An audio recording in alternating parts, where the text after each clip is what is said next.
வணக்கம் முருகன். தமிழக வெற்றி கழகத்தினுடைய தலைவர் விஜய் அவர்கள் பெரம்பலூரில் போட்டியிடுறதா ஒரு செய்தி பரவிட்டு இருக்கு. அதற்கு பதிலாக தமிழக வெற்றி கழகத்தினுடைய தலைவர் விஜய் அவர்கள் கரூரில் போட்டியிடுவது மிக சரியான ஒரு தேர்வாக இருக்கும்.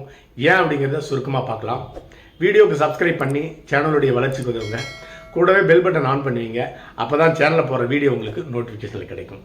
சரி, இப்போ வீடியோக்குள்ளார போகலாம். 2026 சட்டமன்ற தேர்தலுக்கு விஜய் அவர்கள் கரூரில் போட்டியிடுவது மிக சரியாக ஒரு தேர்வாக இருக்கும். ஏன் அப்படின்னா, விஜய் நடத்துகிற ரோட் ஷோவில் கூட்டத்திற்கு ஒரு 41 அப்பாவிகள் அந்த ரோட் ஷோவில் மரணமடைந்தாங்க. அதில் 2 வயது குழந்தை முதல் பெண்கள் வரை ஏராளமான பேர் மரணமடைந்திருக்காங்க. அது மரணம் அப்படின்னு சொல்றதை காட்டிலும் கொலை என்று சொல்வதுதான் சரியாக இருக்கும். அப்படி விஜய் பார்க்க வந்த அப்பாவிகள் மரணமடைந்திருக்காங்க 41 பேர்.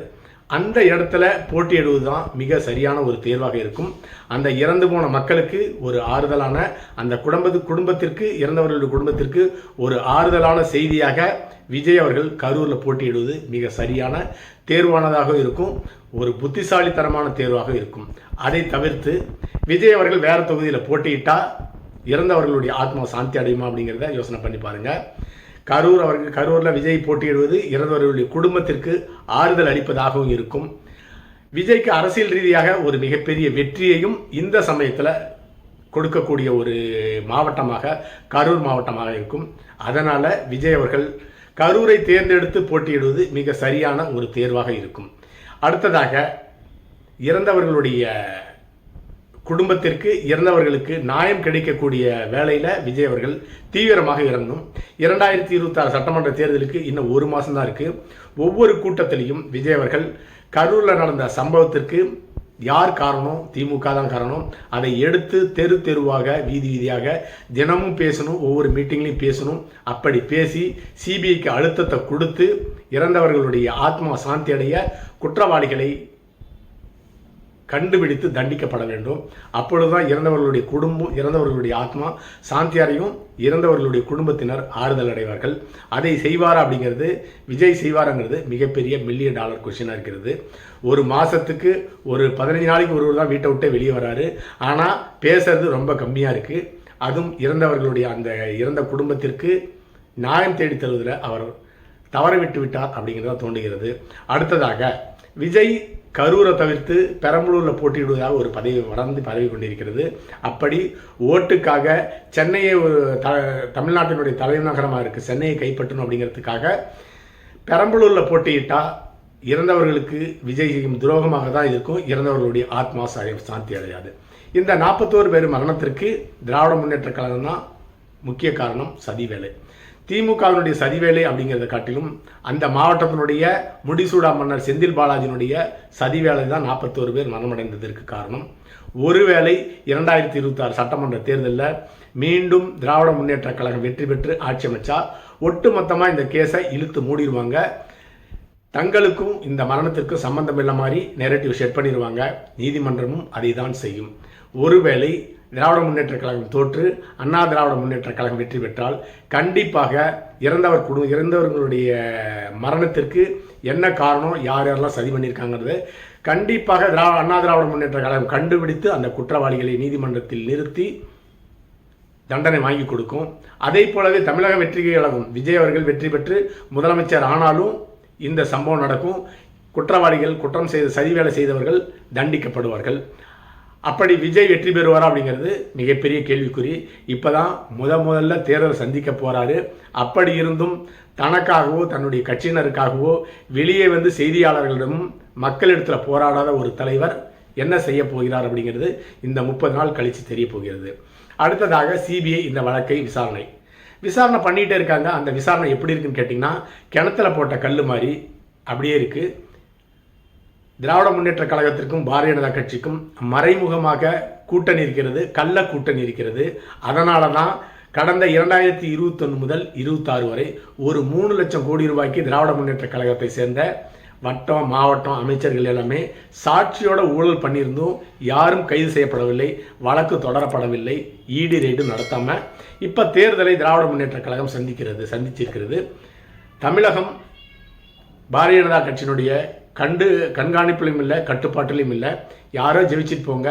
அண்ணா திராவிட முன்னேற்ற கழகம் அழியணும், அதன் மூலமாக பாரதிய ஜனதா கட்சி தமிழ்நாட்டில் வளரணும்னு பாரதிய ஜனதா கட்சி நினைக்குது.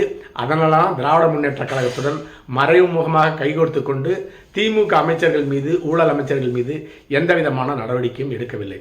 அடுத்ததாக சிபிஐ எப்படிப்பட்ட அமைப்பு அப்படின்னு பார்த்தோம்னா, எந்த கட்சி ஆளுங்கட்சியோ அந்த கட்சிக்கு ஆதரவாகவும் செயல்படும் அமைப்பு தான் சிபிஐ அமைப்பு. அதுவும் பாரதிய ஜனதா கட்சி ஆட்சிக்கு வந்தவங்க ஒட்டுமொத்தமாக பாரதிய ஜனதா கட்சியினுடைய ஒரு அங்கமாகவே சிபிஐ மாறிவிட்டது. அடுத்ததாக சிபிஐ இந்த கள்ளக்கடத்தலில் ஈடுபட்ட தங்கம், ஒரு 1000 கிலோ தங்கம் அவர்களுடைய கையிருப்பில் இருந்தது. வழக்கு டெல்லியில் விசாரணைக்கு வந்த பொழுது அந்த 1000 கிலோ தங்கம் எங்கன்னு கேட்டதற்கு அந்த தங்கமெல்லாம் நகையாக ஊருக்கு தங்களுடைய சிபிஐ அதிகாரிகள் தங்களுடைய மனைவிக்கு நகையாக மாட்டி விட்டார்கள். அடுத்த ஹியரிங் வரும்பொழுது அந்த நகையெல்லாம் கொண்டு வந்து ஹேண்ட் ஓவர் பண்ணாங்க கோர்ட்டில். அதற்கு காரணம், நாங்கள் சிபிஐ அதிகாரிகள் நாங்கள் தங்க கட்டியாக கைப்பற்றவில்லை, நகையாக தான் கைப்பற்றணும் அப்படின்னு சொல்லிட்டு ஸ்டாக் இருக்கிற நகையெல்லாம் தங்களுடைய பொண்டாட்டிக்கு ஆவரணமாக செஞ்சு கொடுத்த ஒரு அமைப்பு அதிகாரிகள் தான் சிபிஐ அமைப்பு. அப்படிப்பட்ட அமைப்பு பாரதிய ஜனதா கட்சியினுடைய உத்தரவின் பேரில் கரூரில் 49 பேர் மரணமடைந்த சம்பவத்திற்கு எந்த விதமான சம்பந்தமும் கிடையாது திமுகவுன்னு சொல்லிட்டு தான் அந்த கேஸை முடிக்க போகிறாங்க. அதனால் நியாயம் கிடைக்க போவதில்லை அப்படிங்கிறது உண்மை. அடுத்ததாக விஜய் பேச வெளியே வரமாட்டேங்கிறாரு. கரூரில் 41 பேர் மரணமடைந்ததற்கு விஜய் அவர்கள் தாமதமாக வந்தது தான் காரணம்னு சொல்லிட்டு ஒரு மோசமான போலியான ஒரு செய்தியை பரப்பி திராவிட முன்னேற்ற கழகம் பரப்பி மக்களிடம் நம்ப வைத்தது. அதற்கு எந்த விதமான எதிர்ப்பும் தெரிவிக்கவில்லை. நான் தாமதமாக வந்தது தான் இந்த மரணத்துக்கு காரணம் கிடையாதுங்க.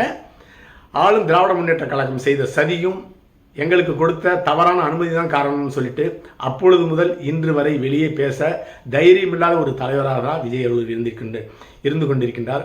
அன்னைக்கே ஃப்ளைட் ஏறி வீட்டுக்கு போயிட்டாரு. தன்னை காப்பாற்றிக் கொள்வதில் அவர் குறியா இருக்கிறாரு.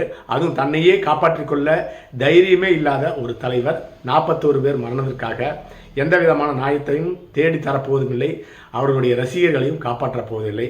அந்த நிலையில தான் விஜயனுடைய நிலைமை தற்பொழுது இருந்து கொண்டிருக்கிறது. கரூரில் 49 மரணம் அடைந்ததை விஜய் அவர்கள் மறந்தும் போயிருப்பார். கரூரா எங்கே இருக்குது அப்படின்னு கேட்கக்கூடிய நிலைமையில் தான் விஜய் இருக்கிறாரு.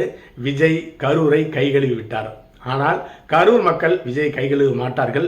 ஏன்னா முட்டாள் மக்கள் இல்லையா, மீண்டும் விஜய்க்கு ஓட்டு போட ஆவலாக இருக்கிறாங்க. ஏன்னு கேட்டிங்கன்னா 41 பேர் மரணமடைந்ததற்கு காரணம் விஜய் இல்லைன்னு கரூர் மக்களுக்கும் இறந்தவர்களுடைய குடும்பத்திற்கும் தெரியும்.